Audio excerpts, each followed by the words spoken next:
It's the 2nd of January 2023. I'll speak a bit louder. Some people complain they can't hear me. Eamon Ryan, 52E, Sinn Fein.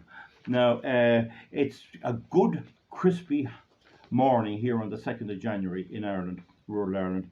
And it's nice to be out and about. And I'm just going to do a quick video here and get away out again. Keeping heat on in an oldish house is a big problem, and a lot of oil. I'm using a lot of oil even keeping up. You have to keep a bit of heat to keep out dampness. And I have a coal fire, and I have a wood fire as well, burn wood as well, and it takes a lot. I pity people who don't have those resources, but then I have another house where I have to heat also, so maybe that makes up for it. But the thing about it is, anyway, I want to just read you this article out of today's Irish Independent, and there's a photograph of Mr. Eamon Ryan. This is the leader of the Irish Green Party. And I have two views on getting rid of this Greens. One is use reverse psychology and go around and tell the people that they have to vote Green. You must vote Green. They're fantastic. And sometimes if you over-brag someone, people say, oh, I don't know anything about that. But it does seem to me that the more punishment the government is spurred on by the Green Party gives most voters, the more they'll vote for them. And we do have a multi-seat constituency, and you'd think that there'd be an odd opposition to this getting in. There are about 10 rural TDs, but we're trying, and I'm trying to see, is there any way of getting rid of them, getting rid of the woke cultural Marxist agenda and replacing it with a more conservative, sensible agenda. But this is an article in the paper here, the Irish Independent, and it's headed, Sinn Fein is displaying outright hostility to the environmental agenda, says Green Party leader Eamon Ryan. Now, the first thing is Mr. Ryan and the Green Party are not an environmental friendly party. They have destroyed the grouse moors and taken away the habitats and killed thousands of trout with their stupid wind farms. And also they refuse to abide by the law, by the SEA directive, which means that they should assess all of their energy projects and all of their other projects. They refuse to do it. And I alone, with one or two others, are doing good work to try and change that and force the law of the European Union on them, as bad as it is, try and make them comply. So this is the environmentalist that is talking about being an environmentalist. He simply has identified a way to get elected with stupid Dublin voters, and then when he gets into power, impose their will on our rural way of life. Now, so what he says here is the Green Party, this is an article by Hugh O'Connell, yesterday morning he wrote it, but it's today's publication. Green Party leader Eamon Ryan has claimed Sinn Fein has outright hostility to the environmental agenda and is in an escalating war of words with the main opposition party. Mr. Ryan has responded to comments by Sinn Fein agriculture spokesman Matt Carthy. He's in my Cavan Monaghan constituency, and I would think, you mightn't think this, but I think my videos are having a bit of an effect. I mean, they have to be a bit worried about someone that puts the case as cogently as I do. Last month, in which he said the best case scenario would be that no Green TD is elected in the next general election. Here. First time Matt Carthy said anything of sense. Just adjusting my camera. But I've made the point that his party's green as well, and so is Fianna Fáil, Fine Gael, Labour and all of them, just as green, mad green, and anyone thinks that getting rid of the Greens is going to get rid of this green agenda is making a mistake. That doesn't mean we don't try. At least if you got the Greens out and get them shoved off, out of the way, out of power, you'd cut their pensions and stop them benefiting from it. Someone said there's some new biofuel tax coming in on the fuel for tractors and all that again today or yesterday. I don't know, is that true? I'll check that out. But certainly they're going to take the bit of a subsidy we had on the fuel away as soon as they can in February. So now, this is what Mr. Carthy said, we're better with no Green Party TDs at all. Now, why is he saying that? I know this man has said that we can't go against the Green agenda. I know that Sinn Féin are secretly Green. But if he was attacking Ryan, why don't they say, why do you not comply with the Article 3.2 of the Strategic Environmental Assessment? Why don't you comply with it? And that would be the question. None of them will ask that question. None of them. And one TD one person, one independent TD told me that she would not agree to it because it could be used for forestry, and her voters are resorting to forestry on their land, and if the SEA directive came in it mightn't be allowed. So that was the only honest answer I got. But I think that is the answer. They want to push ahead all these harebrained programs without assessing them, and they know if they do it for wind that set a precedent. That could be one of the ways, one of the things, or for energy. So in a pre-Christmas briefing with political journalists, the media, the corrupt media, journalists, Mr. Ryan, the Environment and Transport Minister, said McCarthy's comments raised questions about some of the leadership in Sinn Fein and the commitment to the environmental agenda. Well, we know Mr. Ryan's commitment is to the fake environmental agenda. I had it out with him, and he couldn't answer any of my questions. He knows damn well he's there to get his pension. It's nothing to do with the environment. I think in instances increasingly, they seem to be hostile to the environmental agenda. No, they're hostile to your Mr. Ryan's environmental agenda. And I think they are out of step with the Irish people out of step on what's going on what they're going to have to do. We are going to have to do nothing, Mr. Ryan, to do if they were in government, because there is no option on all this, right? There's no option. Why doesn't he go over to Germany and ask them why they're opening 23 coal-fired power stations and a load of coal mines? Why isn't he asking them that question? What about Britain going back to digging out coal? Surely coal is the worst of them all, if he's to be believed.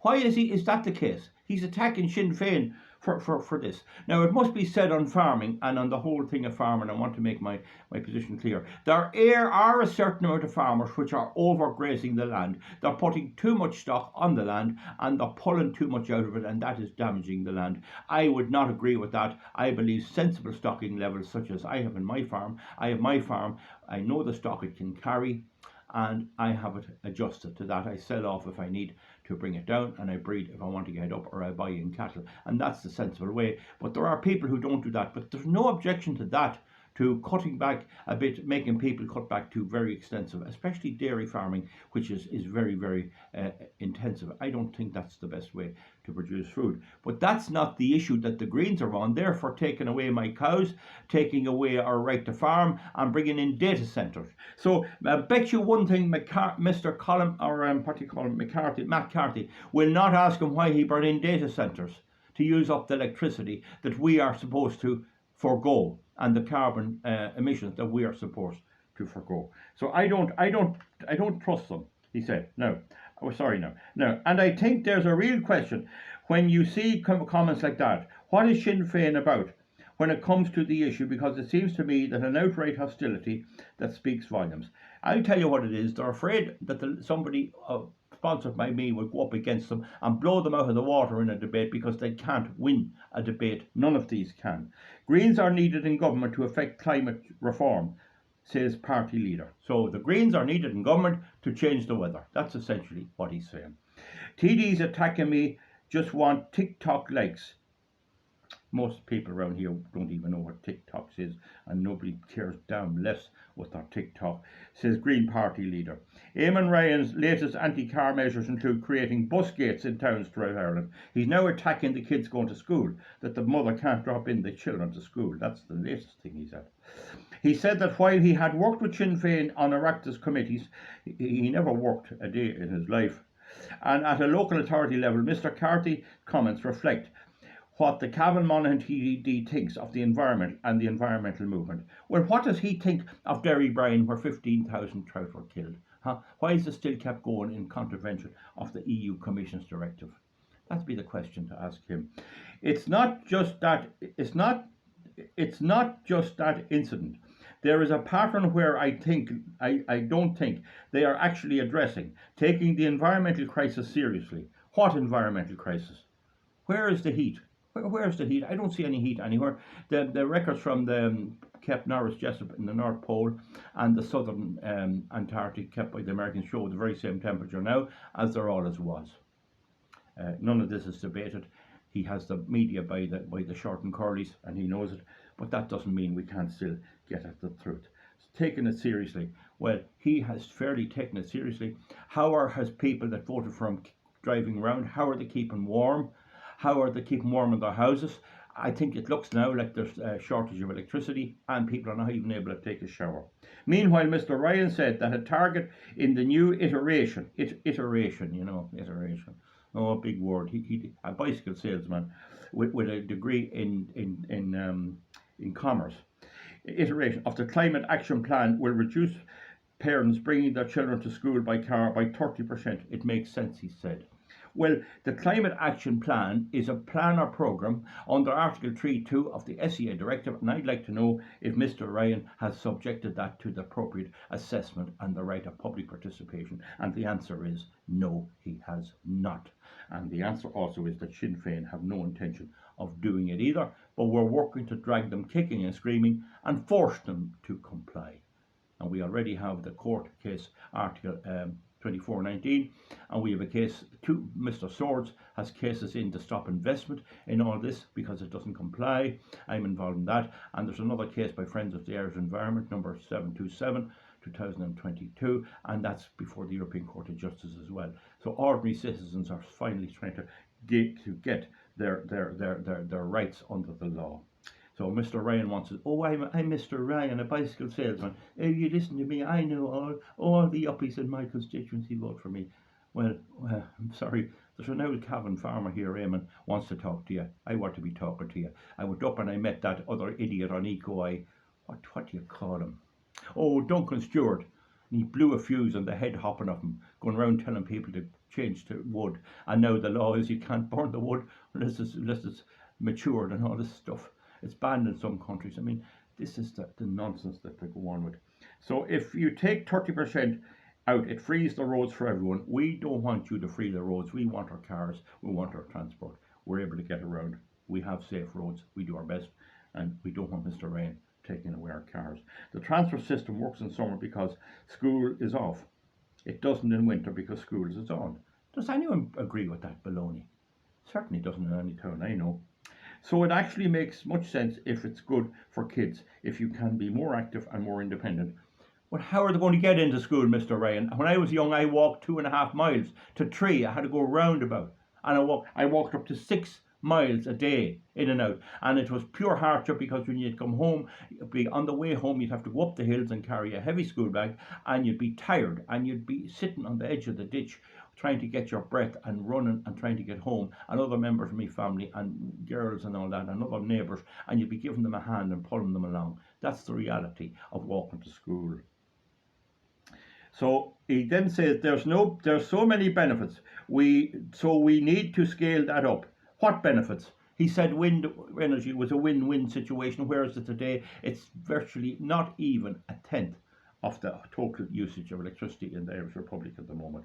So this is now nonsense. He goes, a win-win. We need to scale it up. There's so many benefits. Oh, so many benefits. Why are the Germans scrambling around trying to give 6 times the cost for liquid gas to the Americans that the Russians were giving it for 1/6 of that price? Why is there a panic over fuel? There's so many benefits, right? No, so safe. School routes, lower speeds outside schools.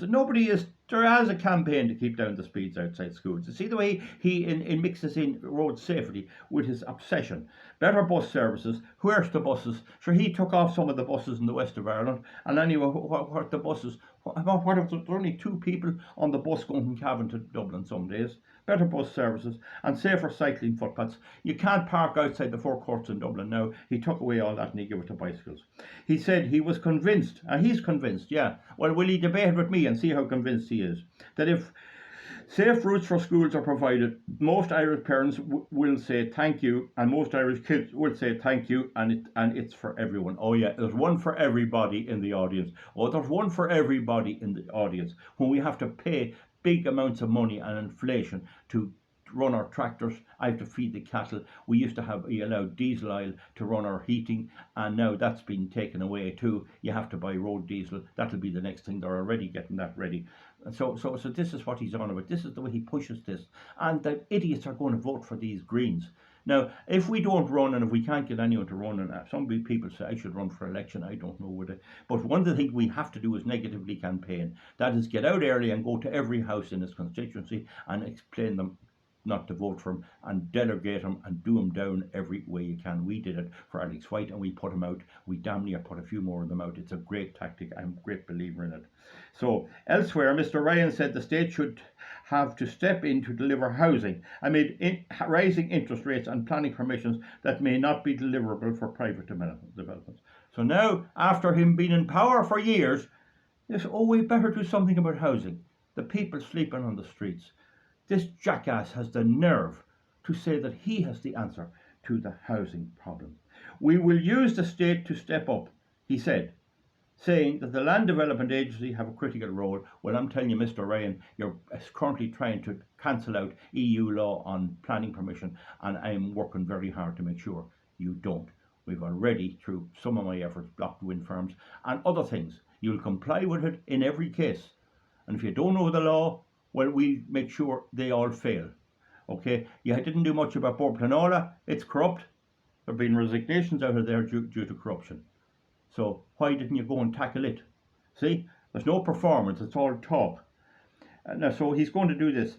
Unmuted tax breaks for development to stimulate housing development. He said, we can't rule out anything. In other words, he can't rule out anything. Well, the only thing we could rule out is rule him out of office and his dirty, rotten, criminal party that wants carbon taxes placed on me running my farm, producing good food and hard work, may I say, and he wants it handed over to the EU that'll hand it to their pet projects, and among those they'll take 3/4 of it like all the charities do, and they'll give a little bit to people in Africa. And the people in Africa finally are saying, we don't want your bloody charity, we want to run our own affairs. I mean, the European Union won't let processed coffee or processed cocoa into the EU, and that's only the bit that I found out about. So this is the guy that's talking about climate justice, climate refugeeism, and all this climate baloney, climate absolute baloney, and he wants to be re-elected. We have to try, by whatever means, a mixture perhaps of reverse psychology, by telling people that they have to vote for Greens. If you tell Irish people whether they're a Green Party candidate, you have to vote for them. They'll say, oh, I will not, I won't. That's how ignorant some of them are. But on other hands, when you meet smart people, you can tell them, we got to keep these creeps out. There'll probably one of them run in the constituencies around the northeast, including Cavan. They never get a chance here, but still, we got to face them down. They have the media on their side, but they have history against them. So as for Sinn Fein, I don't trust them. I don't think Sinn Fein will change anything. I would say if Sinn Fein were elected in, we'll say 2024, I'd say if they're elected, they'll run the very, very same policy. They are cultural Marxist. They're in the pocket of the US Democratic Party. They're in the pocket of the EU Commission. They are all for all the woke agenda. They're for mass migration. They're not going to be the answer, but they might be forced to be a bit better. And it would look like, and some people definitely will tell me I'm wrong. They say, oh, you're wrong there. Sinn Féin won't put up with any of this. Like, they are really caught between a rock and a hard place in places like Meath and Louth and Monaghan and Cap Monaghan, because the farmers would reject Sinn Féin. I mean, I have done them unbelievable damage. I honestly do believe I have done a serious amount of damage with my videos by pointing out to people who thought Sinn Féin are bringing United Ireland, when a recent poll shows the Northern Irish people don't want to be in with us, and that's because of their damned mismanagement, and also that Sinn Féin will be just as bad on the climate, and they'll bring in more migrants, and they'll bring in more data centres, more and more. Not one word did they ever mention about data centres. And if the assessments had to be carried out, the data centres would never be built, because they'd have to show what the impact of them is.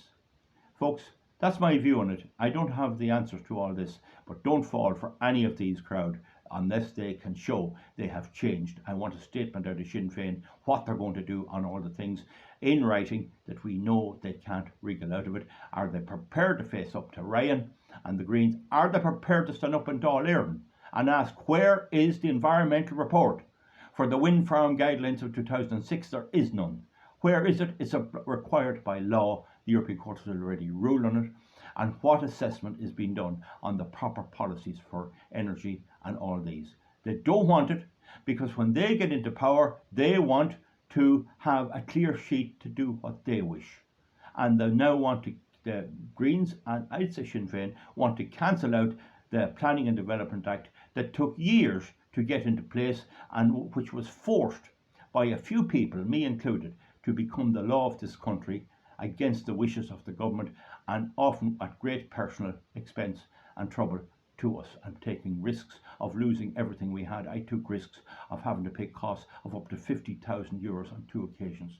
That's how serious it can be. And this blackguard comes along and has the bloody nerve to spout this baloney. So let Sinn Féin now come along and start at the beginning. Compliance with EU law on all aspects, including energy. That's the place to start. You have the precedent set by the European Court, but I'll bet you they won't do it. They will not do it, and you watch them. But if they do, it could be me that's forcing them, because the like of this talk and the like of this video forces them to do something. And if that happens, well, great job, great job. All we want is change. We don't want this green crap anymore, and we want sensible, sound environmental policies. Folks, give me a thumbs up, please, or a thumbs down. It's getting cold. You'd need heat, and I'm going out to do my work. We'll see you back for something else, and bye, bye, bye.